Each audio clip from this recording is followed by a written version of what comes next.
DDR 부동산 연구원의 서영찬입니다. 이번 시간은 토지 투자의 유의사항 세 번째, 임장 활동은 필수이다 설명드리도록 하겠습니다. 앞 시간에 말씀드렸듯이 토지 투자에 성공하려면 공부도 잘 살펴야 하지만 현장을 확인하는 것이 더 중요합니다. 임장 활동을 통해서 확인해야 할 일은 그 표처럼 첫 번째는 부동산과 그 주변을 살피는 것입니다. 그러니까 토지와 토지 주변을 살피는 것. 주변이라고 하면 가까울 수도 있고 굉장히 멀 수도 있습니다. 몇 킬로까지도 주변에 포함될 수 있습니다. 그 다음에 두 번째는 그 토지에 관련된 사람들을 확인하는 것. 세 번째는 임장 활동을 통해서 모은 정보를 가지고 전문가하고 상의하는 이런 3단계가 되겠습니다. 자, 첫 번째 임장 활동에서 부동산, 즉 토지를 우리가 살펴보는 거.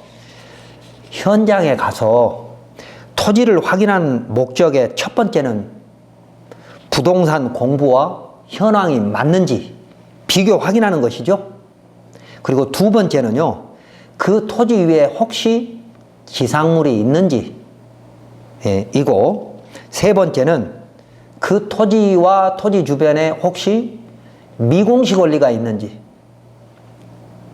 그리고 네 번째는 그 토지의 주변 환경, 그리고 주변의 개발 사례, 이런 것들을 살펴보는 겁니다. 예를 들어 위 그림처럼 지적도 도로와 실제 포장된 도로의 경계가, 이 아스콘 포장된 경계입니다. 다른 경우가 얼마든지 있을 수 있습니다. 지적도를 보고 현장을 비교해 보는 것은 쉽지는 않습니다. 그렇지만 여러분도 조금 공부하거나 토지 전문 중개사와 동행하면 잘못된 경계를 찾을 수 있습니다. 만약 경계에 문제가 없으면 다행이지만 문제가 있다면 조심스럽게 다각도로 확인할 필요가 있습니다. 이 확인할 때 만나야 될 사람은 첫 번째는 매도인이죠. 그 다음에는 공인중개사, 그리고 동네 주민, 면사무소 직원 등인데 그분들로부터 정확한 정보를 얻어야 하죠. 간단히 설명하면, 경계에 대해서 간단히 설명하면, 지적과 현황이 다른 경우, 그러니까 지적도와 실제 현황이 다른 경우에는 지적이 우선입니다. 그렇기 때문에 지적도의 길이 훼손되거나 농지로 이렇게 없어졌다면 그 다시 원상 회복할 수 있습니다. 지적도의 길을 찾을 수 있다는 것이죠. 그러나 토지대장 등에 지적 불부합지라고 표시가 되어 있는 것은 현황이 우선입니다. 지적은 무시된다는 거죠. 그래서 혹시 여러분이 토지를 중개할 때, 투자를 할 때 현황과 지적이 다른 것처럼 보이면 토지대장 또는 임야대장을 반드시 확인하셔야 합니다. 그래서 토지대장에 지적 불부합지라고 나와 있지 않다면 그나마 다행입니다. 원칙은 지적이 우선이기 때문에 현황이 잘못된 건 지적대로 바꿀 수 있다는 것이죠. 그러나 지적 불부합은 아니다. 또한 지적 재조사 특별법이 생겨가지고 마을 전체 또는 마을 일부를 현황대로 변경하는 법률도 있습니다. 전체 소유자 동의 없이도 말입니다. 그래서 이런 법률을 잘 활용하면 현황과 지적이 다를 때 그 가치를 쉽게 찾아낼 수 있다는 것이고, 두 번째는 그 그림처럼 불법 구조물이나 또는 폐기물, 불법 지하에 매립된 불법 폐기물을 확인하는 것이고, 또는 타인의 나무나 인삼 재배사 등 지상물이 있는 걸 파악하는 것이죠. 만약 불법 폐기물이 지하에 매립되어 있으면 엄청난 비용을 들여서 복구해야 할 경우가 있습니다. 땅값보다 더 들어가는 것도 있습니다. 그리고 내 땅 위에 타인의 나무가 있을 때는 주변을 수소문해서 처리하여야 합니다. 소나무는 별도로 공시되지 않으면 보상할 필요가 없습니다. 소나무는 임야의 동일체로 보는 것이죠. 그러나 임야에 조경수나 인삼을 재배했다거나 특수작물 이런 것들을 하면 그건 별도의 재산권이니까 보상을 해주는 것이 원칙이죠. 그래서 불법적인 구조물이나 아니면 지하에 불법 그 쓰레기 매립이 돼 있거나 또는 뭐 타인 소유의 뭐 인목이 있는 것 같다. 그럼 이건 전문가하고 상의를 좀 할 필요가 있고요.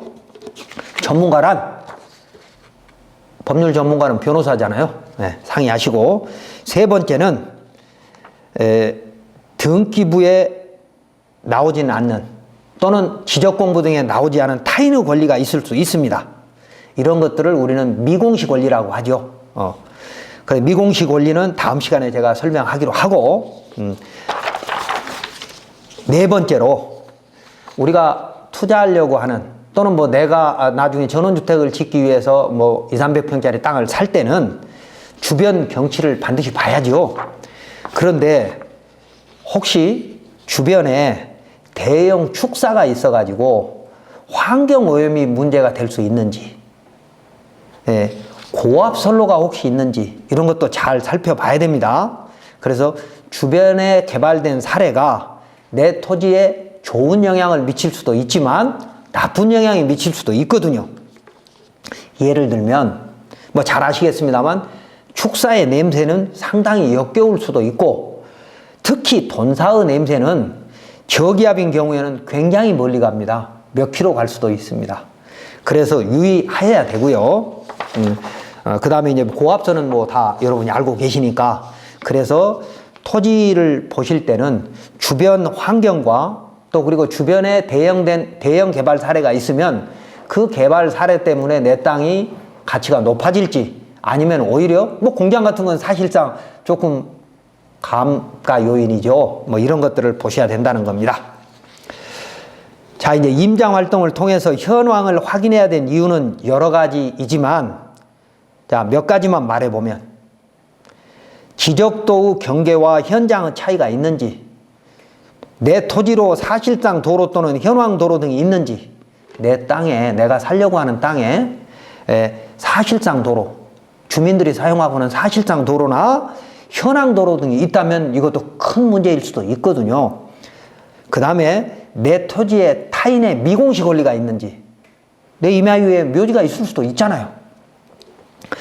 임야의 경우에는 임야도의 축척이 6,000분의 1이기 때문에 임야도만 보고는 사실은 경계도 잘 모릅니다. 이웃 경계까지 침범해서 잘못 볼 수도 있거든요. 그 다음 이제 특히 이 임야는 등록 전환으로 인해서 면적이 줄어들 수도 있습니다. 늘어나는 경우도 있습니다만 대부분 줄어들기 때문에 이런 부분에 대해서도 계약서에 어떻게 할 것인가를 사전에 약정을 하는 것이 좋죠. 자, 지금까지 말씀드린 내용을 하나의 사례를 보고 한번 설명을 드려보면 자, 이 그림에 나와 있는 물건은 경매로 취득한 토지입니다. 그런데 이 토지 내에 오른쪽에 위에서부터 아래로 마을길이 있습니다. 위에서 아래로 마을길이 있고 또 왼쪽으로는 중간쯤 왼쪽으로는 타인의 건축물로 들어가는 진입로도 있어요. 이게 다 현황도로인 셈이죠. 그런데 내 땅, 빨갛게 이렇게 돼 있는 땅이 내 땅인데 내 땅으로 지금 현황도로가 갔잖아요. 그 다음에 왼쪽에 보면 타인의 건축물이 내 토지의 일부 침범까지 돼 있습니다. 이런 경우에는 상당히 권리관계가 그러니까 내 부동산의 가치를 찾아내기 위해서 상당히 권리관계가 복잡해질 수는 있지만 이미 경락을 받았다면 차분하게 하나씩 풀어갈 수밖에 없는 것이죠. 자, 여기서 오른쪽에 있는 마을길이 만약에 포장이 되어 있다면 면사무소에 가서 왜 이런 도로가 생겼는지 그리고 면사무소에서는 누구의 사용 승낙을 받아서 포장했는지 등을 확인하면 될 것입니다. 그건 또 면사무소에서는 그런 걸 확인해 줄 의무도 있어요. 답변해 줄. 이때 혹시라도 경매를 당한 전 소유자의 사용 승낙이 있어서 포장했다면 그분의 배타적 사용 수익권은 이미 포기된 것이니까 언젠가 나중에 군청에서 그 부분을 포장된 부분을 뭐 농어촌도로법이라든지 이런 것들을 가지고 면도나 리도를 개설하면서 보상을 해줄 때까지 기다릴 수밖에 없고요. 전 소유자가 이미 동의해가지고 포장이 됐다면.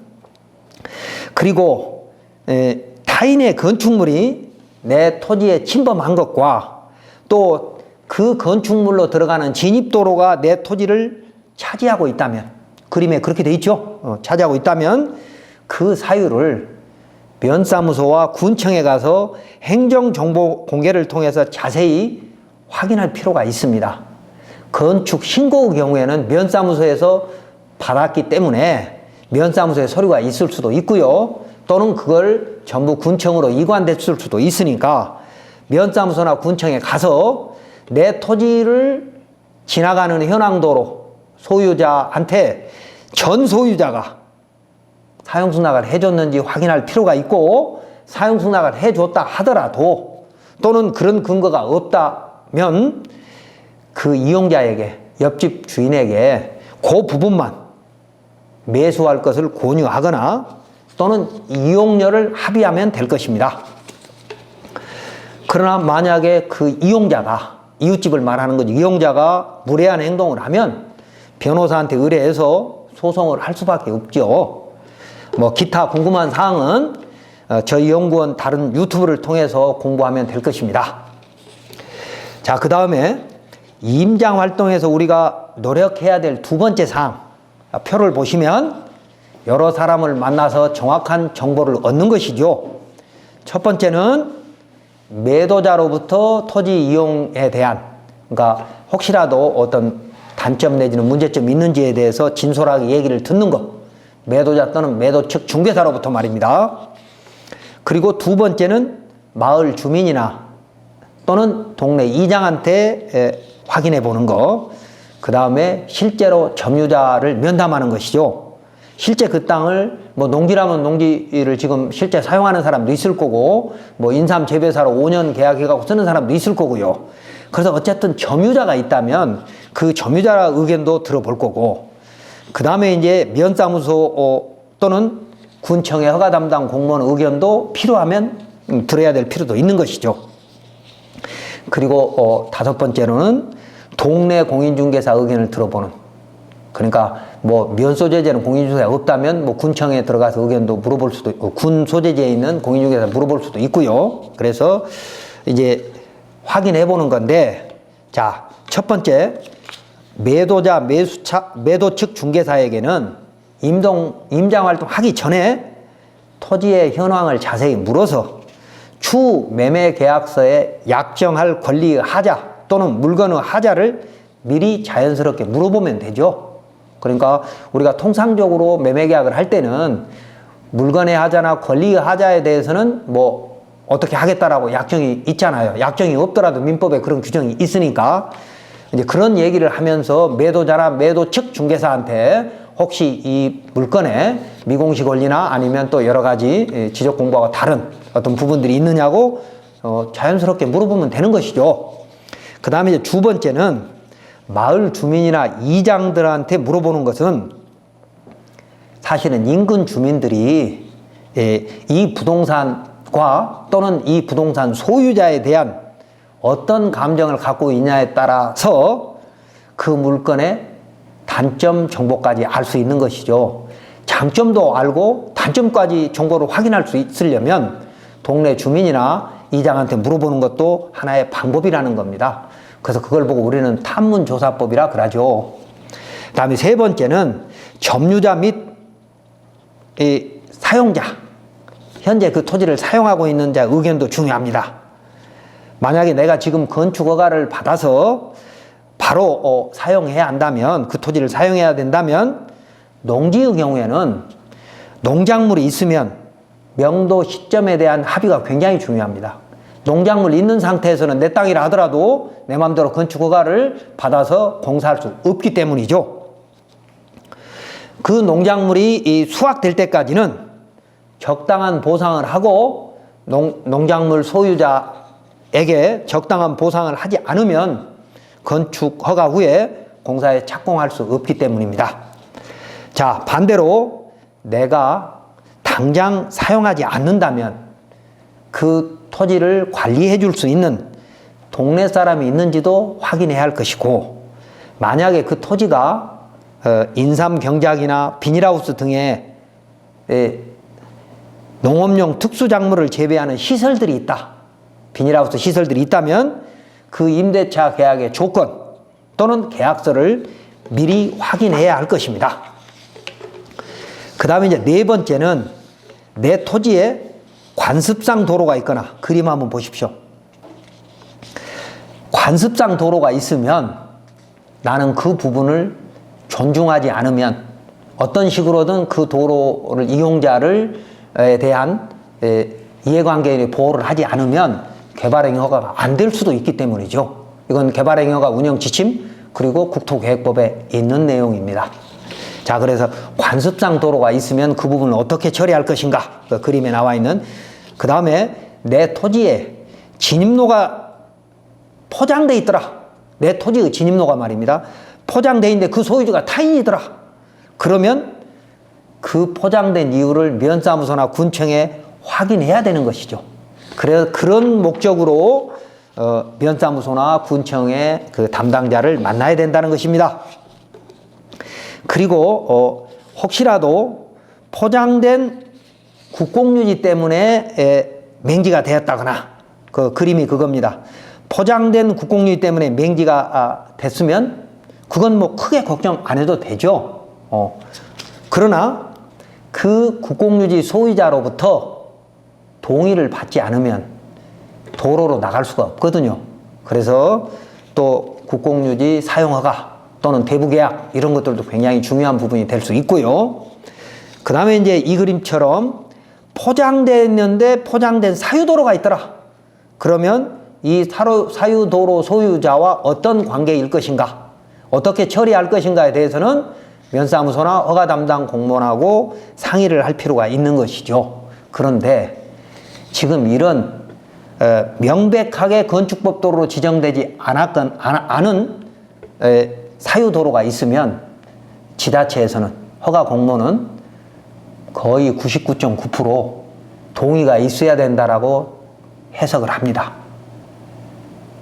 타인의 토지를 내가 사용할 때는 사용승낙이 필요한 것이 원칙이지만 이미 배타적 사용수익권이 포기돼가지고 제한돼서 공도가 된 것까지도 그 근거가 없으면 면사무소나 군청의 공무원들은 소유자의 동의가 필요하다고 하죠.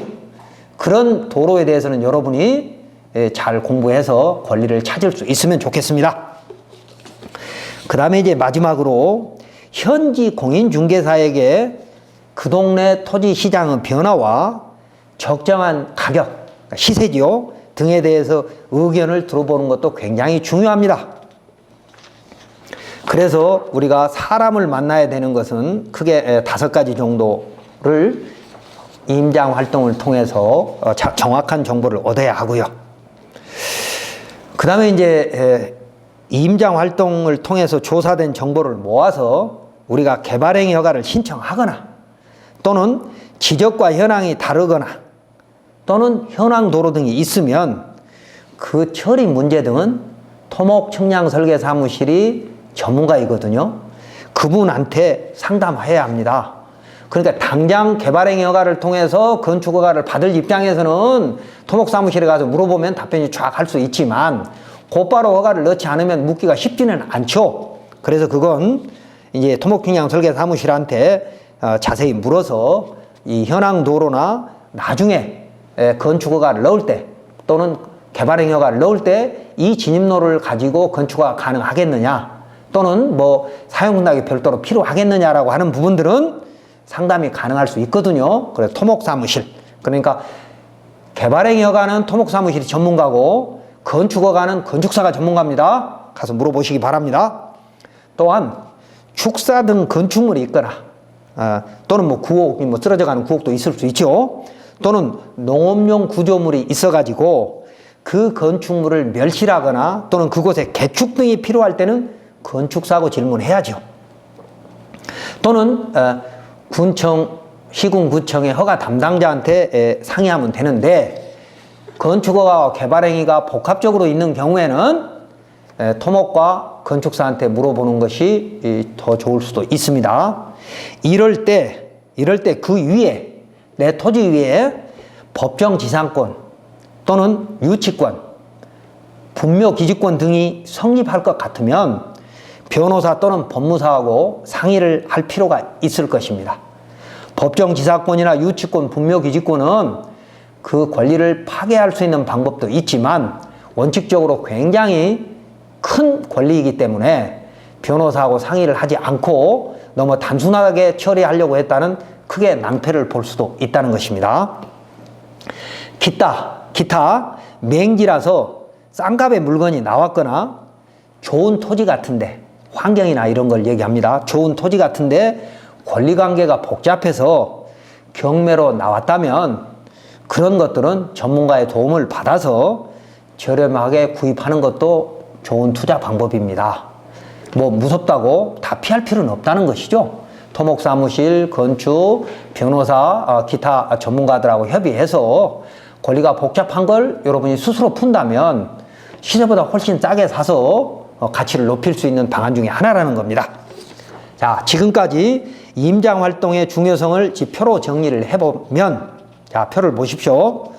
공부와 현황을 직접 확인해 보는 것이 제일 첫 번째이지만 결국 내가 많은 사람이 선호하는 건축물에 대한 허가가 가능한지 확인해 보고 추후 최종 소비자에게 비싸게 팔 수 있는 조건에 충족되는 토지인지 확인하는 것이죠. 이게 임장활동의 중요성입니다. 지금 좋은 용도로 여러 사람이 원하는 용도로 건축가 쉽게 날 수 있는지, 그리고 나중에라도 비싸게 팔 수 있는 여러 가지 환경적 요인까지 그런 조건이 되는지 확인해 보는 거죠. 자, 앞 시간에도 여러 차례 강조했습니다만 건축허가에서 일반인이 확인해야 할 것은 용도 지역의 허용 건축물의 용도 및 종류와 그 건축법의 진입로 또는 개발행위 허가의 진입로 판단이고, 사유인 현황 도로는 배타적 사용수익권이 제한된 토지인지 아닌지, 그러니까 사용수납이 필요한 것인지 아닌지, 사용수납이 필요한 것인데 사용수납을 못 받으면 맹지가 되잖아요. 그래서 그런 것들을 판단하는 것이 토지 투자의 제일 중요한 것이다.